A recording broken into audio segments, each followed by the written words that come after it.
Ahora en esta segunda parte vamos a describir la morfología interna del perfil del suelo, es decir, vamos a trabajar desde adentro de la calicata. Continuamos con el uso de la ficha grafológica, nos vamos a la parte inferior, en donde aparece para cada uno de los horizontes las distintas características, ya sean físicas, físico-químicas, químicas y biológicas, que van a permitir realizar una completa caracterización de cada uno de los horizontes. Entonces, lo primero que tenemos que hacer es diferenciar los horizontes que están presentes en este perfil de suelo. Vemos los colores, comparamos los colores desde la base hacia arriba. En la parte baja, colores más parecidos al material madre, más claro. En la parte superior ya vemos que se separan horizontes más oscuros, que son producto de esa actividad biológica. Luego, para confirmar estos horizontes de colores, lo que hacemos es utilizar el cuchillo y lo vamos introduciendo tantas veces como sea necesario hasta que estemos confirmando la diferencia que hay de las distintas capas, porque el cuchillo en algún sector cambia y se va poniendo un poquito más difícil de trabajar el suelo, se hace más denso o más pegajoso, luego se va haciendo un poquito más suelto y así vamos a ir diferenciando las distintas capas que corresponden a los horizontes que nos interesa describir. Acá tenemos el perfil tipo de la serie Tesanos-Pinto. Se muestran todos los horizontes que conforman el perfil y para cada uno de los horizontes una caracterización completa desde distintos aspectos. Lo primero que vemos que aparece luego del nombre del horizonte es la profundidad en la que se encuentra dentro del perfil. ¿Cómo hacemos para determinar esa profundidad? Nos valemos de una cinta métrica, para lo cual colocamos el cero de la cinta a ras del suelo, es decir, de la parte superior de la calicata, y de ahí nos movemos en profundidad. Entonces esto nos va a permitir determinar la posición que ocupa cada uno de los horizontes dentro del perfil del suelo. Así tenemos que el horizonte superior, el AP, va desde los 0 centímetros a los 17 centímetros y ya con estos datos del límite superior e inferior del horizonte yo puedo calcular qué espesor le corresponde. En este caso son 17 centímetros. El siguiente horizonte, el B21T, se encuentra entre los 17 y los 34 centímetros de profundidad y también tiene un espesor de 17 centímetros. Y para el caso del horizonte B31, vemos que dentro de la calicata está entre los 63 y los 86 centímetros de profundidad y a este horizonte le corresponde un espesor de 23 centímetros. Luego determinamos cómo es el límite entre horizontes. Es decir, vemos cómo se separa un horizonte de otro a través de una zona de transición, la cual la vamos a describir por su tipo y por su forma. El tipo me indica el espesor que tiene esa zona de transición entre un horizonte y otro, y así podemos encontrar un tipo abrupto, en donde yo paso de un horizonte al otro y lo veo de una forma nítida, porque el espesor es corto, menos de 2,5 centímetros, o bien yo puedo tener un tipo de límite difuso, en donde me cuesta ver con facilidad el paso de un horizonte a otro y donde ese espesor es un poco mayor. El otro elemento que define el límite de horizonte es la forma, que me indica de qué forma o topografía tiene ese paso de un horizonte a otro. Entonces vamos a ver que hay formas que son planas, que es lo que se denomina suave, es una línea casi recta, o bien puede ser un límite con forma ondulada, en donde las concavidades son más anchas que profundas. También puedo encontrar alguna forma de límite que sea irregular, en este caso las concavidades son más profundas que anchas. Definimos el color del horizonte y para eso nos valemos de lo que es el sistema Munce. Existe una carta de color que se usa para evitar la subjetividad y para que el color pueda ser interpretado por cualquier persona en cualquier parte del mundo. De esta forma, las cartas están conformadas por páginas. A cada una de las páginas le corresponde un color dominante en el espectro, y es lo que se denomina el matiz, o también lo vamos a encontrar como web.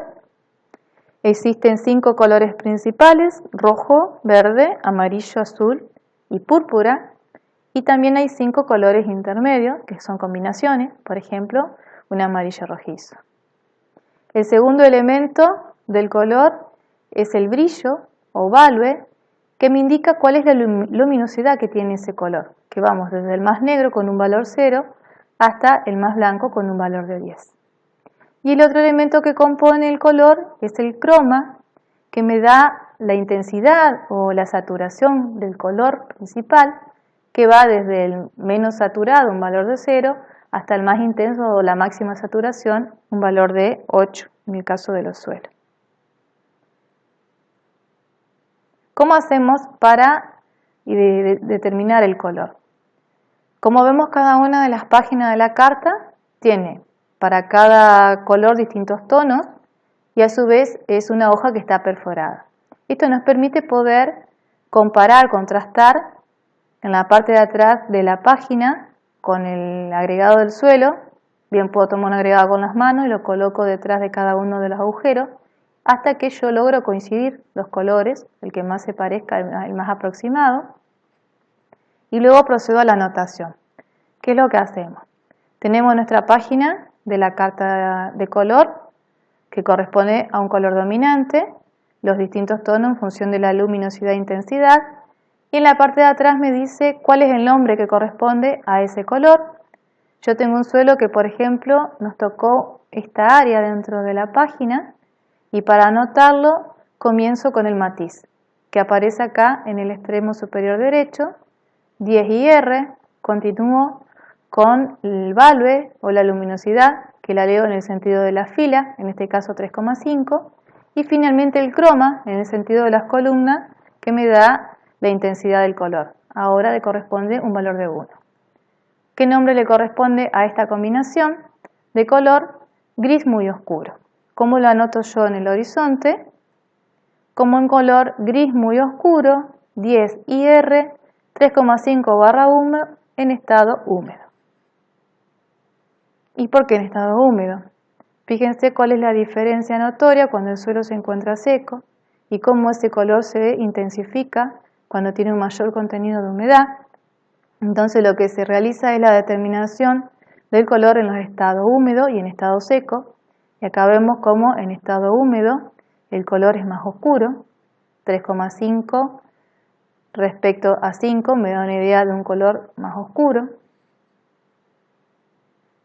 Acá hay un ejemplo de la determinación de colores para un perfil de suelo.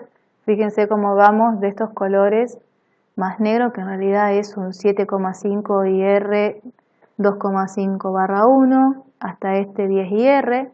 Y en este sentido, cómo el color se va haciendo cada vez de tonos más amarillentos, voy perdiendo el color rojizo. La otra propiedad que anotamos es la textura, es decir, esa separación de las partículas en función del tamaño, arcilla, limo y arena, desde partículas menores de 2 micrones hasta aquellas mayores que tienen un tamaño límite de 2 milímetros, siendo el limo el tamaño intermedio. La combinación de estas 3 partículas determina lo que son las clases texturales del suelo. En el caso de determinación a campo, lo que hacemos es la textura al tacto, es una determinación rápida, no tan exacta, pero que nos da una idea, según cómo se comporta el suelo, si esa textura va a tener mayor predominio de arcilla o de los elementos más gruesos, como son las arenas.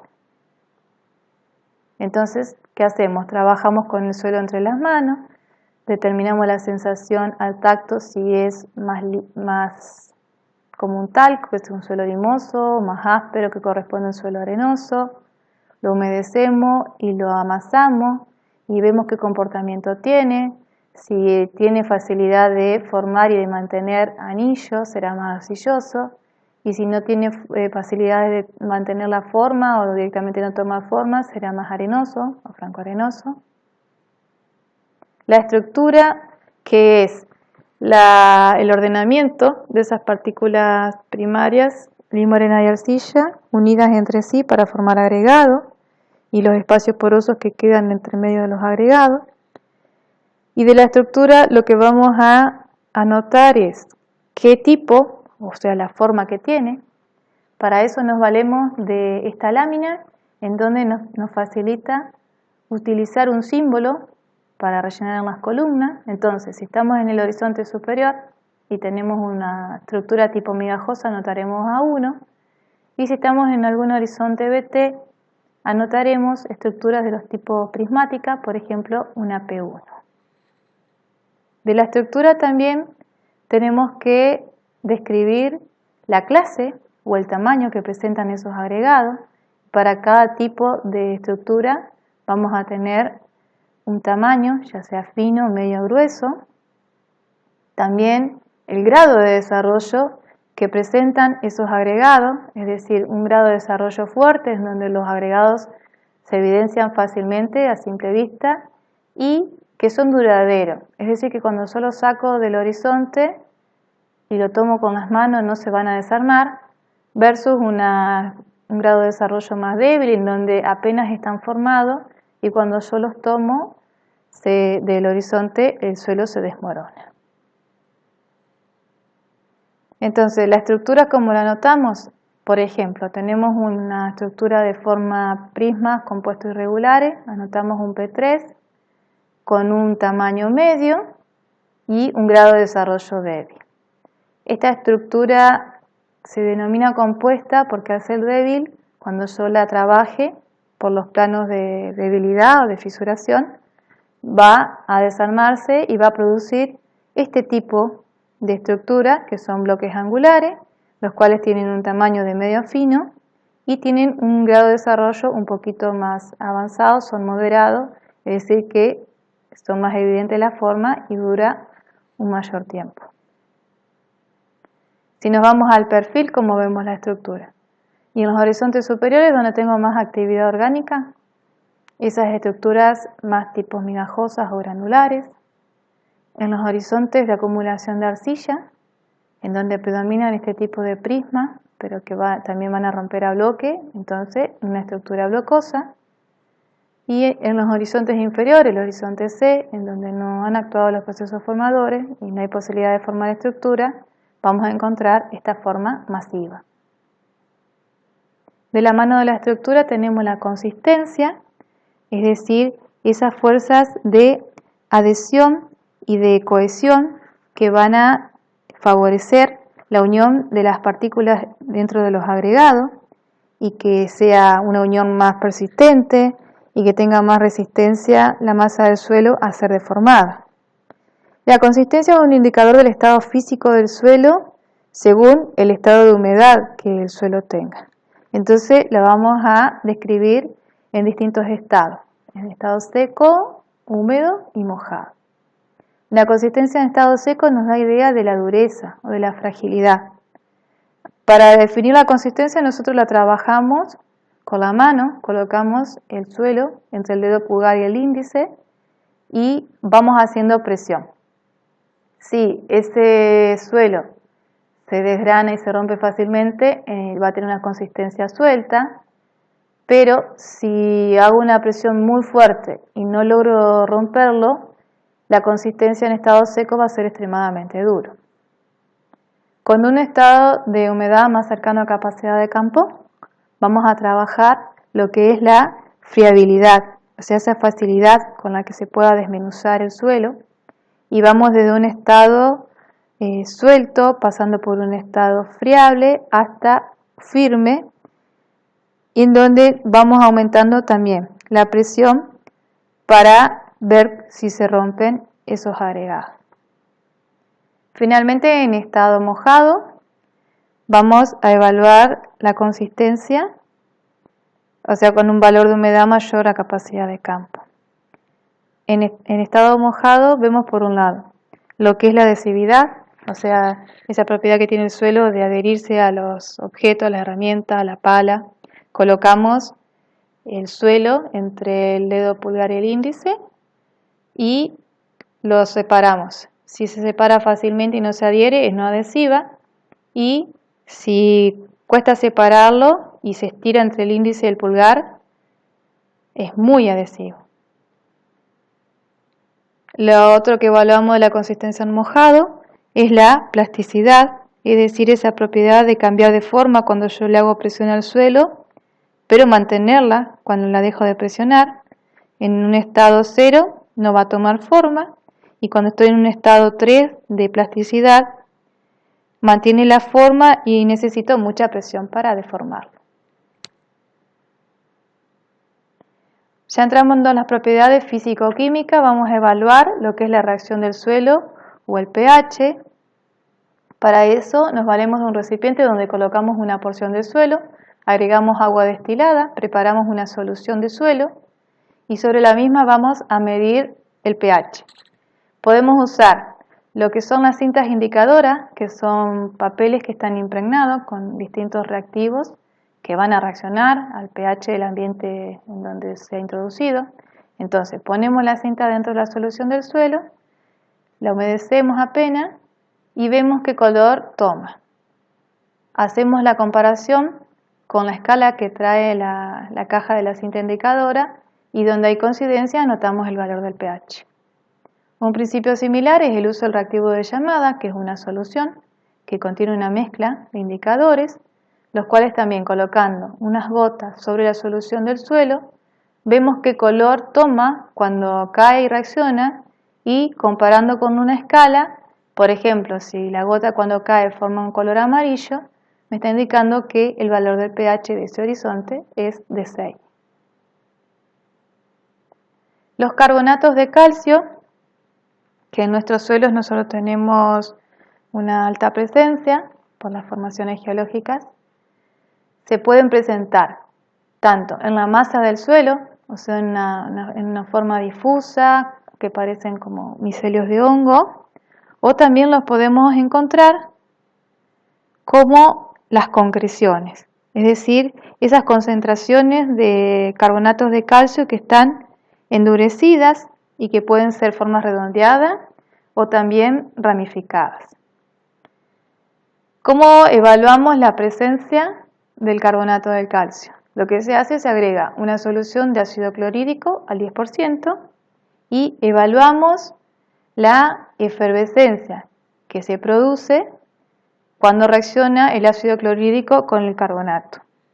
La magnitud de la efervescencia me va a estar indicando la cantidad. Si es una reacción débil, anotamos un más. Si es moderada, anotamos 2 signos más. Y si es una reacción violenta, o sea, un alto contenido de carbonato, ya sean de nódulos o en masa, vamos a anotar 3 signos más. Otro de los rasgos que vamos a encontrar en el perfil y que describimos son los barnices, es decir, esas películas brillosas que recubren la cara de los agregados y que se deben a la iluviación de los compuestos de arcilla, de óxidos o del humus en el agua que va desde los horizontes superiores a los inferiores. En el caso entonces de los barnices, lo que se describe es la composición, es decir, el elemento que se está moviendo en el agua. Así vamos a encontrar, por ejemplo, los barnices de arcilla, que se llaman clay skin. Si están combinados las arcillas con el humus, son clay humus skin. También pueden haber barnices de sesquióxidos de hierro y de aluminio. Vamos a registrar cuál es la abundancia que presentan esos barnices dentro del horizonte, es decir, pueden ser escasos si son de un tamaño pequeño y están dispersos, hasta muy abundantes, cuando esos barnices son más continuos y cubren buena parte de la cara de los agregados. Y anotamos también cuál es el espesor, si son muy finos a muy gruesos. Acá vemos un ejemplo de barnices como películas brillosas sobre la cara de los agregados del suelo, y también vamos a encontrar barnices que están, como en este caso, recubriendo las paredes de los poros del suelo. Los moteados dentro del horizonte corresponden a manchas o motas de otro color distinto del color del horizonte principal, ¿sí? En este caso, por ejemplo, que tenemos un color rojizo, vemos unas manchas de color negra, que dice que son de manganeso, o en este otro caso, unas manchas, unas motas rojizas que corresponden al hierro. Estos moteados nosotros los vamos a describir según la abundancia con la que aparezcan, es decir, sobre la superficie que estamos evaluando qué porcentaje cubren. Entonces pueden ser escasos si llegan al 2% o pueden ser abundantes si la superficie que cubren es más del 20%. Vamos a definir cuál es el tamaño, o sea, finos, medios o gruesos según el diámetro con que aparezcan esas manchas en el perfil. Y cuál es el contraste, o sea, la facilidad con que yo los puedo diferenciar o no del color del horizonte del suelo. En general, estos colores, estos moteados, están relacionados a los procesos de hidromorfismo. O sea, son rasgos de reducción y oxidación en el suelo. Muy pocas veces se pueden deber a colores de materiales originales del suelo que les ha faltado la meteorización. Otro de los rasgos que encontramos y que también están relacionados a lo que es el hidromorfismo son las concreciones de hierro y manganeso. Las concreciones son estas concentraciones de sustancias químicas endurecidas que toman distintos tamaños, formas y colores y que son indicadoras de reacciones de disolución y precipitación dentro del suelo debido a ciclos de humedecimiento y secado. Se registra lo que es la presencia de la concreción, qué tipo de elemento químico lo está formando, si corresponde a concreciones calcáreas que tienen calcio o bien concreciones de hierro, de manganeso. Se escribe también si son escasas o son abundantes. Y también podemos encontrar lo que son los nódulos, que también son concentraciones de sustancias endurecidas, pero que se diferencian de las concreciones porque en el nódulo los elementos se depositan de forma desordenada, mientras que en las concreciones vamos a ver que se forman en forma concéntrica definiendo anillos. ¿Cómo las evaluamos? A tanto los rasgos de moteados como concreciones.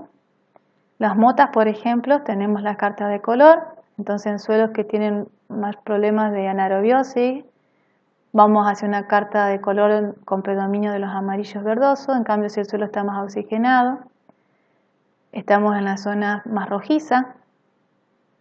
En el caso de los moteados, para poder observarlos en el horizonte, lo que se hace es tomar un agregado de suelo, se hace un corte transversal con el cuchillo y colocándolo hacia la luz del sol se observa si hay manchas y cómo se distribuyen y a qué color corresponden. Y en el caso de las concreciones o los nódulos de hierro y manganeso se usan soluciones químicas. Para el caso del hierro, el sulfocianuro de potasio, el cual reacciona junto con el hierro y a mayor contenido de hierro en el suelo, una coloración más rojiza, y la presencia de concreciones de manganesos la determinamos con agua oxigenada al 5%, la cual cuando reacciona con el manganeso produce un tipo de reacción de efervescencia, la cual resulta muy violenta. El estado de humedad para cada uno de los horizontes del suelo, relacionado con lo que veíamos hoy afuera de la calicata, cuando describíamos la morfología externa, es importante definir si encontramos el horizonte seco, húmedo, mojado o empapado, porque ya nos está dando una idea de lo que es la dinámica del agua dentro del perfil del suelo. Las raíces es un indicador biológico muy importante. Vamos a anotar la cantidad de raíces por unidad de área, si hay pocas, comunes. También qué tamaño tienen, si son muy finas o muy gruesas. Y la importancia de la distribución de las raíces porque es un indicador que nos cuenta cómo están esos horizontes dentro del perfil y la facilidad o la dificultad que van a tener las raíces para poder explorarlo. Acá vemos, por ejemplo, unas raíces que son comunes, de un tamaño fino y que están todas distribuidas en la cara de un agregado. O bien podemos ver acá en este otro perfil que nos está diciendo que hay una zona de compactación y un horizonte que está empobrecido en materia orgánica, en donde prácticamente no se ve presencia de raíces. Finalmente hay una columna para las formaciones especiales. ¿Cuáles son estas? Y todos aquellos rasgos que observemos en el perfil y que no encasilló en ninguna de las columnas de la ficha grafológica se colocan en este ítem. Por ejemplo, las grietas que surgen del proceso de la verticalización, las chorreaduras de materia orgánica asociadas a estas grietas, o sea, cómo la materia orgánica queda distribuida en la profundidad del perfil, siguiendo un patrón. La presencia de actividad biológica y los organismos del suelo, conformando lo que son canales y túneles dentro de los horizontes. Si esos túneles son rellenados con material que viene de otro horizonte, como se observa aquí, con un color más oscurito, corresponde a lo que se denomina crotobina. En áreas con mayor contenidos orgánicos, horizontes orgánicos, podemos registrar, por ejemplo, la presencia de micelios de hongo. También acumulaciones de elementos particulares, en este caso, por ejemplo, acumulación de cristales de yeso dentro del perfil del suelo. Las caras de fricción o Lichenside, que son producto también del proceso de verticalización. De estas caras de fricción vamos a registrar su abundancia, si son escasas, abundantes, muy abundantes. Y de las caras de fricción, decirles que recuerden que no es lo mismo que un barniz. Si bien las dos se deben a arcilla, el origen de los barnices es la arcilla en suspensión que viene de los horizontes superiores y se deposita sobre la cara de los agregados. Y las caras de fricción, los Lichenside, que se deben a ese movimiento de una masa de suelo sobre la otra y que van definiendo estas películas brillosas sobre los agregados. A modo de finalización, dejarles esta reflexión del ingeniero Marcelo Hoyo respecto a la importancia de conocer el suelo, de protegerlo y de cuidarlo, y desearles que en breve puedan estar en contacto con el suelo para poder entenderlo más fácilmente y podamos estar en contacto con ustedes.